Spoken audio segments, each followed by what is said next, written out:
Hey all, today I'm going to be explaining whether you should buy Bitcoin during the crisis and whether Bitcoin is a great way to diversify your investments, or whether you're likely to just lose all of your money. I'll also be showing you the exact steps on how to buy Bitcoin in this video, if you choose to, that is. This video will be useful for you if you're worried about the current market situation and if you're worried about losing money while you're invested in stocks or property, as this will help you diversify your investments a bit. Now be sure to drop a like down below and let's get into the video.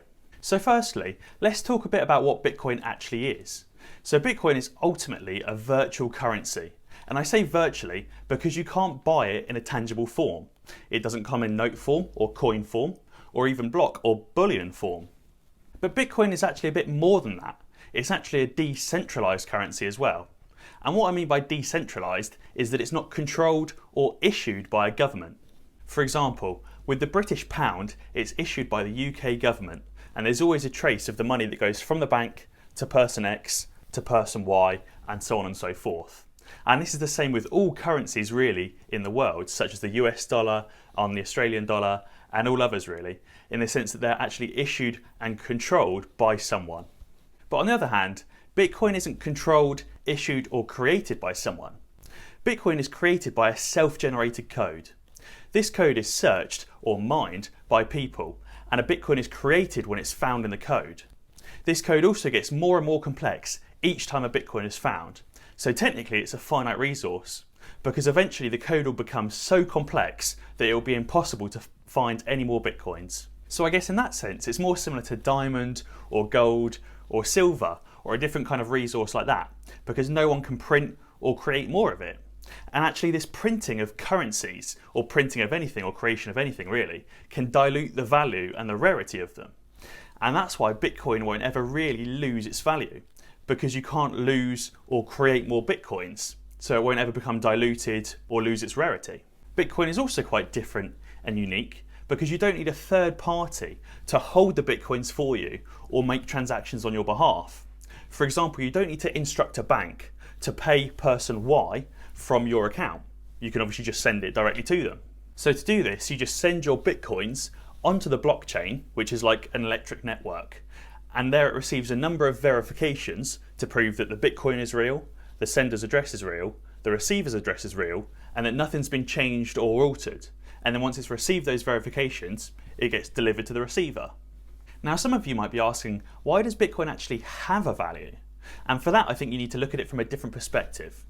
Back in history, people used to carry around coins made of copper or gold or brass or something like that.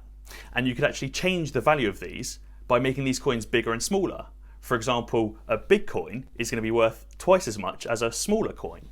Now obviously since then, society's come along quite a bit. We don't tend to carry around chunks of gold anymore to pay for things. We obviously tend to carry around notes or stored money in a card. But obviously these notes and these cards only have a value because we're told that they have a value and that they hold their value in a reliable way. In the sense that obviously a note only costs a few pennies to make, but that note is worth £5 because A, we're told that it's worth £5, and B, because £5 is always going to be worth £5. Obviously it might have a slightly different dollar exchange rate, but £5 is never going to be worth £10. It's still £5. So with Bitcoin, it obviously doesn't have a tangible form like a coin or a note, but one Bitcoin is always going to be worth one Bitcoin.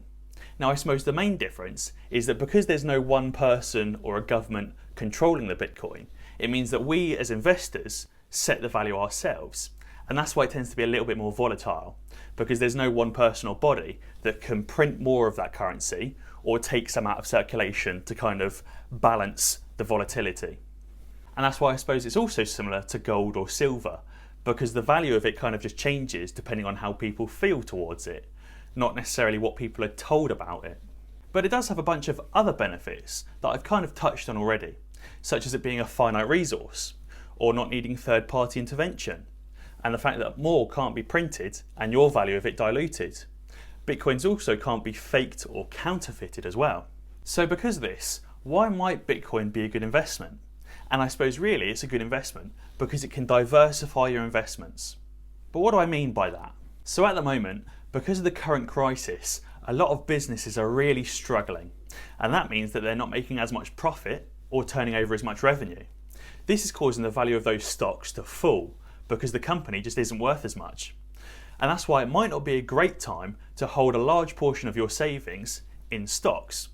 Stocks took a massive fall in February, March time and could be ready to take another fall. I've actually made another video on this topic as well.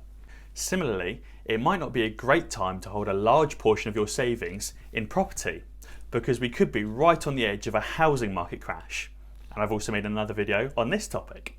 It might not even be a great idea to hold loads of cash because the UK government and US government are printing loads and loads of cash at the moment, which is effectively just devaluing the amount of cash that you have.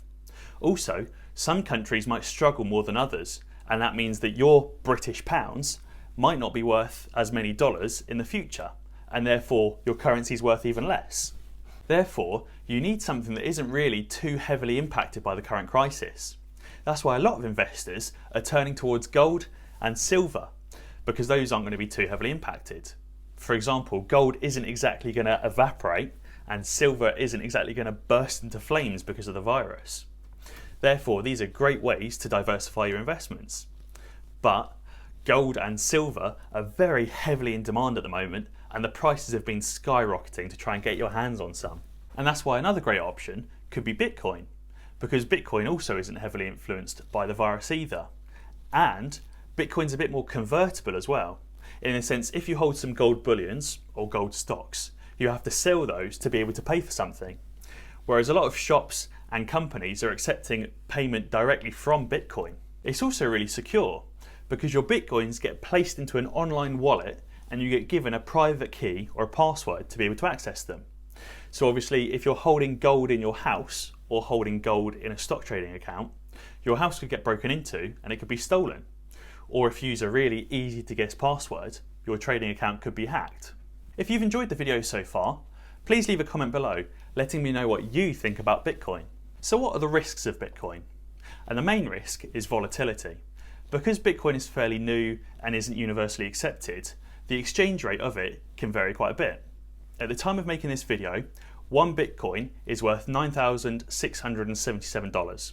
So compare that value to the value at the time of watching this video, and that will tell you just how volatile it is. But at the same time, I suppose volatility can also be a good thing, because if you buy Bitcoin at quite a low value and it's very volatile and rockets upwards, you could make a great profit. But obviously if you buy it near the top, you're probably only likely to be in for quite a big fall back down. Next up is security, and this can work both positively and negatively. Because you get given a private key, that's the only way that you can access the Bitcoin, which is really, really secure. But obviously if you lose the key, you're not having a great time. And therefore, obviously, if you give someone else your private key, or if you write it down on your computer and your computer gets hacked, someone can steal your private key and steal your Bitcoins.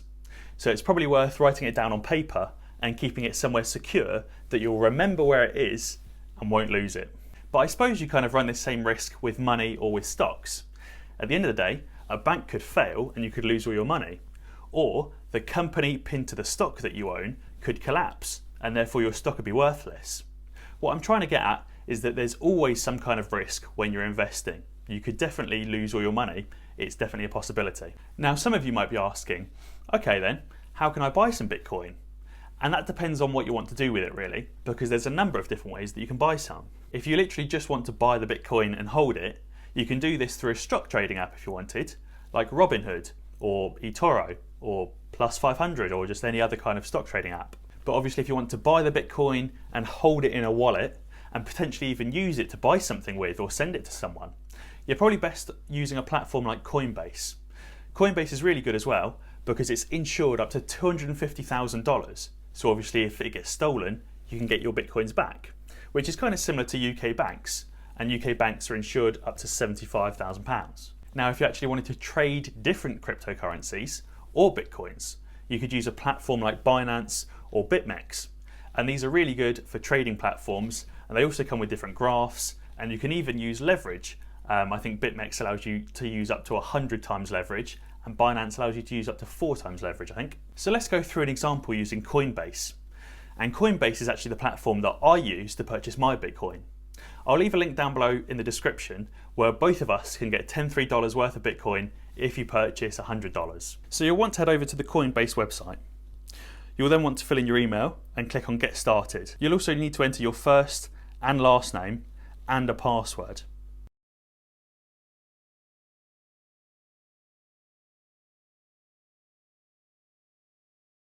And then you'll probably need to agree to their GDPR or privacy policy, and also choose whether you want to receive emails or not. So let's go through and show you that example. You'll then need to approve your email address and register a phone number. You'll then need to go into a bit more detail and fill out some more data for money laundering purposes. You can then fairly easily add a new payment method in the Settings tab and fund your account with either a bank account, a credit or debit card, or even PayPal. And you can then choose what type of currency you want to buy and how much you want to invest, which will be held in your wallet, and you'll get an individual wallet for each different kind of cryptocurrency. As always, if you want to learn more about investing, then be sure to watch some of my other videos. Alternatively, subscribe to the channel and ding the notification bell. That way, you'll be alerted when I upload a new video. Cheers!